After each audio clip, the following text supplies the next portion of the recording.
Hello everyone, good morning. কেমন আছো তোমরা সবাই? আশা করি তোমরা সবাই খুব ভালো আছো আর আমিও খুব ভালো আছি।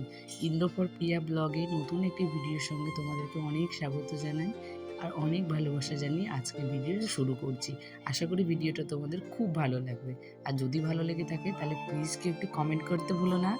আর যে সুন্দর ভিডিওটা দেখার জন্য তোমাদেরকে অবশ্যই একটু ধৈর্য ধরে দেখতে হবে, তাহলে তোমাদের সবার খুব ভালো লাগবে।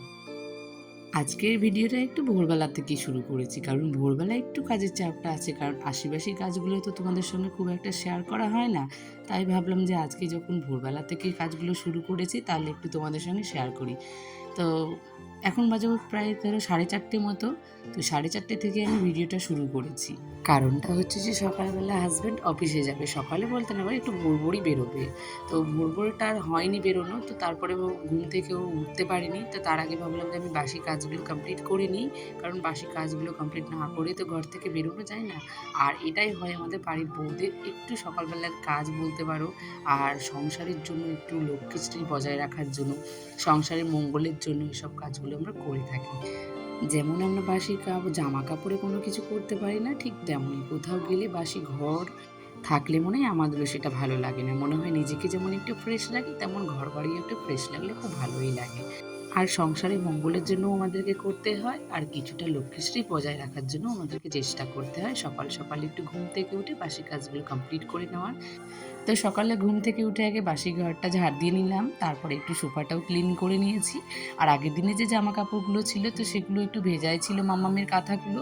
তো সেই কাঁথাগুলো আমি একটু দড়িতে দেওয়া ছিল, তো ভাবলাম এগুলো ধরে দেখলাম যে শুকিয়েছে কিনা, কিন্তু সত্যি কথা গো, কেচে দেওয়ার পরে যে জামা কাপড়গুলো ভেজা থাকে সেগুলো কিন্তু সকাল হতে হতে সব শুকিয়েই যায়। পরের দিনে কষ্ট করে সেই আগের দিনে জামা কাপড়গুলো নিয়ে দৌড়াদৌড়ি করতে হয় না, এটাই কষ্টকর ব্যাপার জানো তো। এই বর্ষার দিনে শুধুমাত্র জামা কাপড় দিয়ে আসা, তুলিয়ে নিয়ে আসা, এটা খুব বিরক্তি লাগে জানো তো। এত বৃষ্টি হয় মাঝে মাঝে যে দিতে দিতে অস্থির হয়ে যায়, তুলতে তুলতে আর ভালো লাগে না, তখন মাঝখানে রেখে দিই যে থাক, শুকালে শুকাবে, না শুকালে না শুকাবে। তো সেই ভেবে আজকেটা ভালোই হয়েছে যে সব শুকিয়ে গেছে। আর তারপরে দেখো আমি একটু চা করে নিয়েছি, যেহেতু ও একটু অফিসে যাবে, তো আজকে ছাতু মুড়িটাও শেষ হয়ে গেছে। তো ভাবলাম যে চলো দুজনে একটু আজকে চা করে খেয়ে নিই। আর ওকে একটু ভুজিয়া দিয়ে মুড়ি দিয়েছিলাম, তো ভুজিয়া মুড়ি খেয়ে গেছে। তো ভেবেছিলাম একটু চাউমিন বানিয়ে দেবো, কিন্তু সেটা সত্যি সময় হয়নি গো, কাজ করতে করতে অনেকটা দেরি হয়ে গেছিলো। তো বললো ছেড়ে দাও তাহলে, আজকে আর করতে হবে না, তবে আমি আসার আগে কিছু করে রাখবো, আমি এসে খাবো। তো ওখানে মা আমাকে একটু কুমড়ো ডাঁটা এনে দিল। তো আমাদের ঘরের সামনেই হয়েছিল ডাঁটাগুলো, তো কেটে এনে দিয়েছিল। তো আমি ভাবলাম যে বাটা মাছগুলো অনেক দিন থেকে ফ্রিজের মধ্যেই আছে, তো আজকে বাটা মাছ দিয়ে একটু ডাঁটা দিয়ে ঝোল করলে ভালোই লাগে। আর আমার তো খুব ভালো লাগে এই ডাঁটাগুলো, চিবোতে বেশ ভালোই টেস্টি লাগে। তো সবসময় আমি মাছের ঝোল করলে মাকে বলি এই ডাঁটাগুলোই নিয়ে আসতে, যে কুমড়ো ডাঁটা, লাউ ডাঁটা, এগুলো দিয়ে আমার ভালো লাগে। তো এখানে একটু আলু দিয়ে ডাঁটা দিয়ে ঝোলটা করব, তার সঙ্গে সিম্পলভাবে একটু জিরে বাটা আর তার সঙ্গে আদা লঙ্কা একটু পেস্ট করে দেবো। আমার নর্মালি একটু পাতলা ঝোল আবার যেন তো খুব ভালো লাগে। বাটা মাছ বলো, যে কোনো মাছের একটু ঝোলটাই ভালো লাগে। তখন আমার রান্নাবান্নাটা কমপ্লিট হয়ে গেছে, আর ও দেখেছো তার মাঝখানে অফিসে চলে গেছে, ও গাড়ি নিয়ে চলে গেছে। আর এখানে তারপরে দুপুরবেলা অনেকটা রেস্ট নিয়ে খাওয়া দাওয়া হয়ে গেছে। দুপুরবেলা অনেকটা রেস্ট নিয়ে তারপরে আবার শুরু করেছি বিকেলের কাজগুলো, কারণ ও আসার সময় হয়ে গেছে। ফোন করে আমাকে বলেছে একটু শরবত বানিয়ে রাখো, কারণ প্রচণ্ড বাইরে গরম জানো তো। আর ওর একটু গরমের মধ্যে একটু মাথা যন্ত্রণা শুরু হয়েছে, একটু জল যদি কম খাওয়া হয়। তো ট্রেন বাসের মধ্যে তো বুঝতেই পারছো মিনিমাম 3 ঘন্টা মতো যেতে লাগে। তো তার মধ্যে যে জল নিয়ে যায় সেই জল শেষ হয়ে গেছে, তার মধ্যে কিনেও খেয়েছে।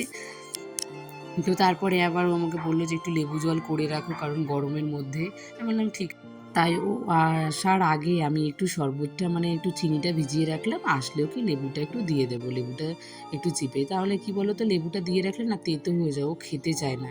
তো আসার পর আসবে তখনই আমি একটু লেবুটা চিপে দেবো, আর তার সঙ্গে একটু লবণ দিয়ে দেবো, যেহেতু আমি একটু জলজিরা দিয়ে করে দিই, সেটা আরও বেশি টেস্টি হয়। তো জলজিরাটা শেষ হয়ে গেছে, আনা হয়নি। আর জানো তো সকালেরটা সময় হয় না, তাই একটু বিকেলের দিকে নিজের জন্য একটু কিছু বানানোর চেষ্টা করছি। যেহেতু ঘরে একটা ফেস প্যাক যেটা আমি ব্যবহার করি বলতে পারো, তো সেটা আমার অনেক দিন হয়েছে, শেষ হয়ে গেছে, কিন্তু আর করাই হচ্ছে না, এতটা সময়ের অভাব। তো ভাবলাম আজকে করে রাখি, তারপরে কোনো একটা দিন নাহলে দেওয়া যাবে।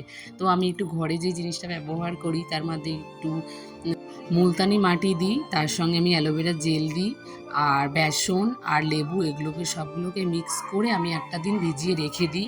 তারপরে আমি সেটা ব্যবহার করি, মুখের মধ্যে ফেস প্যাকভাবে আমি দিই। সেটা আমার মধ্যে আমার জন্য খুব উপকারী তো, কারণ ঘরোয়া টিপসগুলো আমার না খুব ভালো লাগে, জানো তো।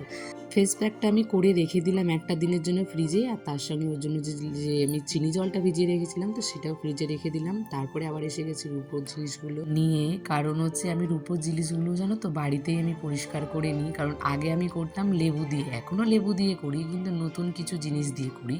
আগে আমি লেবুটা দিয়ে সঙ্গে সঙ্গে একটু মেজে নেওয়ার চেষ্টা করতাম, আর এখন আমি লেবুটা দিয়ে ভালো করে ওর মধ্যে একটু লেবু দিয়ে আর সার্ফ দিয়ে সেটাকে ভিজিয়ে রাখি 2 দিন। তারপরে আমি একটু ব্রাশ দিয়ে একটু ডললেই না ভালো হয়ে যায়, তো সেটা চকচকে হয়ে যায়। তো সেটা তোমরা পরের দিনই দেখতে পারবা, আমি 2-3 দিন পরে সেটাকে আমি তুলেছিলাম। আর তার আগে আমি সেটাকে ভিজিয়ে রেখেছি, কারণ ভিজিয়ে রাখলে একটু বেশি ভালো হয়, সেই ডলাডলিটা না একটু কম করতে হয়, তাহলে এত সহজেই ক্লিন হয়ে যায়। তো আর ফুলগুলো সত্যি কি সুন্দর না বলো? আমার তো খুব ভালো লাগছে, সাদা আর হলুদ, সেন্টটা খুব ভালো। তো আমি একটু দরজার কাছে বসেছিলাম না, আমার একটা ছোট্ট পুচকি দেওর নিয়ে যাচ্ছিল, তো দেখে আমার না খুব ভালো লাগছিল, সেন্টটা আমার খুব ভালো লেগেছে। তো আমি ওর কাছে জিজ্ঞেস করলাম, দেখতে চাইলাম, তো ফুলগুলো খুব ভালো লাগছিল, তো আমাকে দিয়ে গেল কটা, যে তুমিও রাখো। আমাকে পুজো করার জন্য দিয়েছে। আমি বললাম পুজো তো আর করা হবে না এখন, যেহেতু এখন সন্ধেবেলা, কালকে হতে হতে শুকিয়েও যেতে পারে। তো বললো না না, শুকাবে না, তুমি একটু জলের মধ্যে দিয়ে রাখবা, খুব ভালো হবে, আর কালারটাও চেঞ্জ হয়ে যাবে, যে সাদাগুলো ছিল সেগুলো হলুদ হয়ে যাবে। সত্যি গো, তারপরের দিন সকালবেলা দেখছি না সব সাদাগুলো হলুদ হলুদ হয়ে গেছে। আর সন্ধে একটু আমাদের জন্য খাবার নিয়ে এসেছিলো। তো চলো আমরা খেতে থাকি, আর তোমরা আমাদের চ্যানেলটা সাবস্ক্রাইব করে দিও। টাটা।